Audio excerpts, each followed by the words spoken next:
Mo Clark checking in with Inner City Magazine next to my cousin Q. Yes. Q Parker, what's good? What's going on? It's been years. Yes. All is well. All is well in my world. Just out here romance dealing. Just released a new project November 14th, my second solo project, and just really excited about the feedback. It's been really exciting also to be out on the road. I'm a product of how I was raised, so we don't just put music out. Even though that's a lot of the way that artists do today, they put it on the DSPs and that's it. But me, I'm just a little bit different. I'm cut from a different cloth. I like to get on the road, get in the car, drive up and down the highways, go actually into the radio stations. And so just on this campaign of romance. Look, you gonna let me ask you questions, or you just gonna dive into? Oh God, dog! You didn't even let me tell people. That's that media training. You got 3 seconds to just get all that you need to get in. Okay, so listen, we have to address this first and foremost. Sure. Okay, you are originally from the iconic group 112. Mm-hmm. You've earned Grammys, platinum plaques, and global acclaim, okay? So when you reflect upon those years, what experience do you feel like shaped you the most as an artist? Because you guys started very young. Yeah, we started in middle school. Well, we got together in middle school, and professionally we didn't come out until my senior year in high school. But the things that I reflect on the most is just the times. I learned so much singing next to the guys. Me being a full church boy, I didn't really have the nuances of how to deliver an R&B song. But being there with Mike, Slim, and Duran every day, I just learned so much. There's nothing like brotherhood and camaraderie. Excuse me. I played sports in high school, and so I really value brotherhood, the locker room, the camaraderie, and all of that. And so those are some of the same components that I so cherished when I was a part of the group. Mm-hmm. You guys taught me a lot too. Now, granted, I wasn't supposed to be singing none of this stuff because I'm a lady, but I was in the car singing, "I'm a player." I thought you knew. It's just, it's the sentiments of it all. Basically the song was just saying, like, I'm not gonna rush it, and I'm not gonna ruin your life by committing when I know that I'm not ready. Amen. So we can have fun together, but when I do decide to settle down, the first one I'm gonna call is you. But until then, I'm a player. Yeah. And I should not have been singing that as a lady. And I most definitely was singing it in the car last weekend because I was in my feelings. But it's all good. So you mentioned it. I don't know who gave you this nickname, baby, but let's get into it. Becoming the romance dealer. Yeah. You have described yourself as the romance dealer, reintroducing intimacy. Now, how did we get here? Intimacy and emotion back into R&B, which we do need that. Yeah. So it's been 12 years since I released any solo music. 2012 was my first solo album, The Manual, and here we are in 2025 with The Evolution of Romance. And in those 12, 13 years, I do a lot of research. I'm a student of the genre, and so just kind of looking at the landscape, surveying it, and just kind of seeing where can I insert myself to occupy space. Right. And when I was listening to the records, looking at the landscape, I realized that romance was missing. And so because I realized romance was missing, what were some of the components of romance? Begging is one component, right?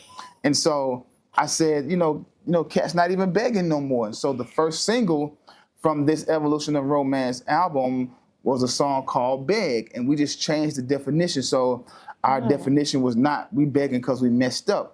We begging because, we're in the doghouse and baby, baby, please, and all of that. We changed it into an acronym which stands for bringing endless gratitude to your partner. And so we're begging because we love you. We're begging because you're worthy and I value you. And so if both parties are begging for each other daily, then the relationship stays in a healthy space. Listen, I don't know what this means, but my daughter just told me this. So this is all good to me because I find that I don't listen to new music a lot like that. I love old school R&B because I feel like R&B, like you said, that was the blueprint to relationships. Like it taught you what to do. So if any I ain't gonna say men, because women fail at relationships as well. But you got to go back and listen to the old school R&B. But like you said, you're bringing it back. Yeah. So that's amazing. So kudos to you for that, because you know it's missing. Everybody rapping about their body parts, and it's not working out. We're failing epically in relationships. So the evolution of romance, the album Insight, your upcoming album, Volume 1, is positioned as a grown, refined body of work, not just musically, but emotionally. What do you feel makes this project different from before?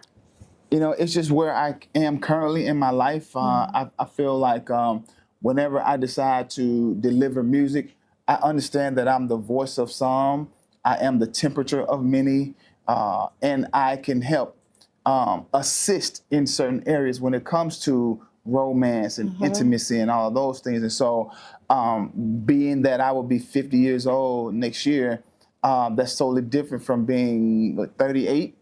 No, 30, what's 12 years from 50? 38, yeah, 38. Spelling is my strong suit. So being, you know, my late 30s to now approaching 50, I just look at life a lot differently. I've experienced a lot of things. I've been married 23 years. And so putting all of that into when I decide to deliver music, like you can always tell where I am in my life by what type of music I'm doing. And so back then it was called The Manual, like a how-to guide of love. But now it's just the evolution of romance, because I've evolved as a man, grown, expanded, but then also romance looks differently than it once did. In the 80s, it looked a certain way, 90s, here we are in 2025, and I just wanted to bring the evolution of not only just Q Parker, but romance, and put those two together. I love that. So, I mean, at 50 and, you know, whatever my age is, that shall remain a secret. No, I'm just kidding, I'm 43. Baby making music, we gonna have to change the title of it, because we ain't like, I ain't aiming to make no babies. So for your fans that have grown with you, that we passed the baby making era, what would you title it at this point? It's just romance. Romance? It's just romance making music? It's just, I would just say it's just romance.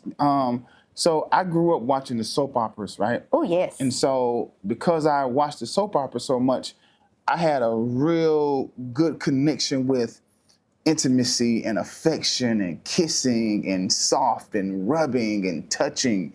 And then I grew up in a household with my mother and my father. They were very affectionate. So I witnessed all of these things. And so when I look at today's landscape, everything is kind of like fast and quick and microwavable.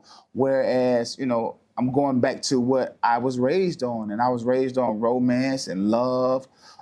And, you know, I have a motto. I say sometimes you just gotta slow cook that thing. Yeah. Like, because when you slow cook it, you get all the seasonings. It's tender, the meat falling off the bone. It's succulent. It's decadent. It's all of those things. And so that's what romance is. Romance is not something that's quick. It's not something that's fast. You have to just let that thing marinate. I love that. And for kicks and giggles, what was your favorite soap opera? Oh, so I had two. I was The Young and the Restless and Bold and the Beautiful. Oh, you was on the other channel. You weren't on ABC. Yeah, I was on whatever that was. Yeah. In Tennessee, it was 13. Okay. It was channel 13, but I was an ABC baby. So, you know, I was all my children. Yeah. General Hospital is still out, though. The Quartermains. Yeah.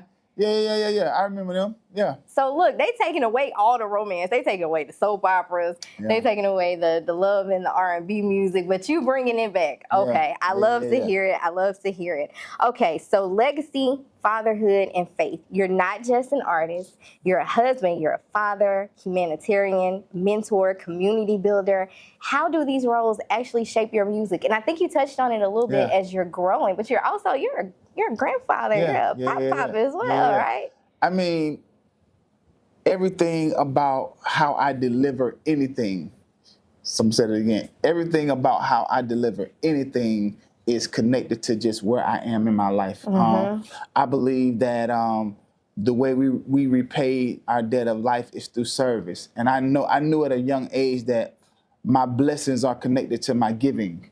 Yes. And the more I give, the more I am blessed. And so as a deliverer of the genre and music, I deliver my real life accounts.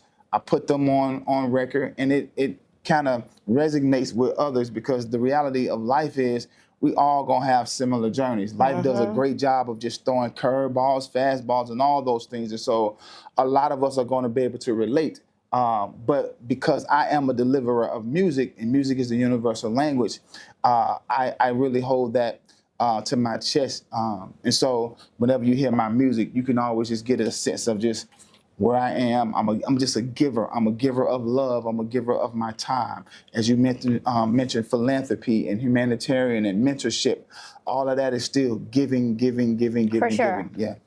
And bless people definitely bless others. Absolutely. Right? And I've learned over life and growing, because as we get older, as we mature, obviously our relationships, whether it's romantic, friendships, or whatever, they should be maturing as well, which means you're thinking about things totally different than you used to. Absolutely. And I totally agree with, the fast relationships, because we are actually having people having divorce parties and stuff like that, and they're celebrating, the end of a era, and they're not taking the time to actually try to work through it and work it out. And I think the reason why that's missing is because the love is missing out of the world. Not just the music, but the love and the commitment is missing. So with that being said, we are going to take a quick commercial break, and we are going to get back to our interview with Mr. Parker. Yes. When you come through that door, babe, let them close at the floor. You won't need them anymore.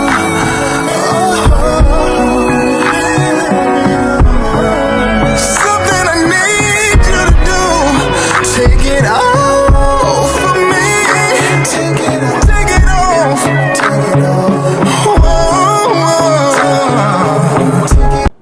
Mo Clark back with In the City Magazine and Mr. Q Parker, and we are talking about his new album. We are talking about being an icon. But the reason we are here and what brings us here is you just recently did a photo shoot with In the City Magazine. Yeah. What was that experience like for you? Anytime I get to be photographed by someone that is a creative, super talented as Q Qadir, I just had an amazing time, man. The way he works the lens and the way he does what he does is just really, really remarkable. And I appreciate when a person has a talent, because I know they didn't just wake up and become great. They had to put time into their greatness. And again, I'm an athlete, and so I look at athletics, and they're so relatable to life. Kobe Bryant don't become one of the greatest just by happenstance. He worked, and he put up shots, and he put up reps. And so anytime again that I get to work with somebody that's creative like Hugh is, I can appreciate that. And I was so pleased with the photos. They came out super, super dope. I can't wait for y'all to see them. But also and what I also love, he understood how to make sure the photos were compatible with the brand and not just taking shots, but listening to the music and embodying the evolution of romance and understanding what Q Parker needed to look like and these images needed to look like to coincide with what the music is sounding like. And he did an amazing job with that. And so I can't wait for y'all to see him. Well, let's get into styling. What was it like to grab pieces to make sure that conveyed as well? So, my brother is, he's worked for Ralph Lauren for years. And just growing up, he was always a distinguished gentleman, super esquire. And so although I was hip hop and R&B, I watched my brother, and he would always, tell me, do this, your pocket square this, you button this, don't button this, and da-da-da-da, your pants should be 2 inches. So he would always just tell me those things. And my brother is 5 years older than me. And so because of my brother, I became a fan of fashion. But then also having stylists like Groovy Lou and Joan Ambrose and Sybil Penix throughout my career, Mike B throughout my career, they also helped shape how I look at fashion and not being afraid of fashion. And so when I had the opportunity to do this shoot, I just kind of tapped into all of those conversations that I've had with all of those that have inspired me in the fashion world. Even Farnsworth Bentley also, he did some things with me in my career. So just channeling all of those guys and all of how they've mentored and poured into me in terms of fashion, and then I'm able to show it. I love that, because when we talk about age appropriate, like that was something I always feared as I got older. I was like, bro, I don't want to be out here in my 40s looking like I'm 12. Well, I still look 12, but I didn't want to be dressing like I was 12, right? So when we talk about evolution, we talk about growth overall. We talk about fashion, mental, all of these things. Yeah. So you came from the bad boy era. So at one point, you had to switch over into that grown and sexy look. So grown and sexy look, grown and sexy music. What do you hope people take away from the new project that you're doing? Well, I hope they take away that romance is still a thing. And you have an artist who still cares about romance. Mm-hmm. There are so many artists that you could choose from. But my goal and my mission, the reason why I titled the album Evolution of Romance Volume 1 is because I don't plan on going anywhere no time soon. Love it. I can foresee at least 5 volumes of this evolution of romance, because there are levels of romance. In each volume, I'm going to get deeper and deeper into the levels of romance, and hopefully when it's all said and done, when the consumers look for somebody as their go-to romance guy, I want to be one of the ones mentioned. And then finally, you know, I feel like I have some things to uphold. When I look at the legacy of R&B romance guys, from Luther Vandross to Teddy Pendergrass to Babyface, Marvin Gaye, they held it in such high regards. And so now that I have somewhat of a baton, I want to be true to it, and I want to add to the legacy of what, you know, those that inspire me were able to do. And so again, hopefully when you are with your mate, or when people want an intimate romantic moment, I hope to be the soundtrack behind those memories. I love that. You said you weren't going nowhere, but I think you're going on tour. You got some stuff coming up. So what you got coming up? Well, just again, I'm just campaigning, and I'm romance campaigning. So every city that I'm in, I'm pushing romance. I'm, as a romance dealer, like that's just my mission. I wanna push, promote, talk about just all things romance. And so yes, I will be in a city near you putting together, and I'm an independent artist too. And so all of what you all are seeing is funded by me and my team. And so one of the next things we'll be doing is coming up with our own tour. And so hopefully by the springtime, we'll be announcing a solidified tour. Any plans for any Valentine's Day specials or anything like that? So I don't have any Valentine's Day specials, but what I will be releasing around Valentine's Day is the visual album to the Evolution of Romance. Makes sense. Of all the 9 songs, there will be 9 visuals. Well, they are all already available. Big was the first single, Keep On Loving, and Triple F, they're already available. But then the remaining 5 songs will have visuals to them. So I'm excited about that. Let me know if you need help, because I got some ideas. I got some thoughts. Okay. I am a hopeless romantic. I love love. Hopeful. Oh, okay. Hopeful romantic. There you go. Hopeful romantic. I am currently not on Tinder. I'm currently not on Black Planet. Christian, no Christian mingles, no nothing. So I got some ideas though. Okay. So we're gonna get into it. So tell everybody where they can follow you at, where they can stream this new project, and when we should be looking out for the visuals. Absolutely. So I am at Q Parker 112 across all the platforms. The official website is itsqparker.com, and the music is available everywhere. Wherever you download your music, Evolution of Romance Volume 1 is available. So I'm finna get in the car and listen to this and cry. Basically. Let's go. Okay, I'm gonna get in the car and listen. You're not gonna cry, but you're gonna feel the way though. Any hooser. Guys, make sure you following In the City Magazine and it's Mo Clark. Make sure you follow me at Miss Mo Clark on IG, and we out. Peace. Talk to me, baby.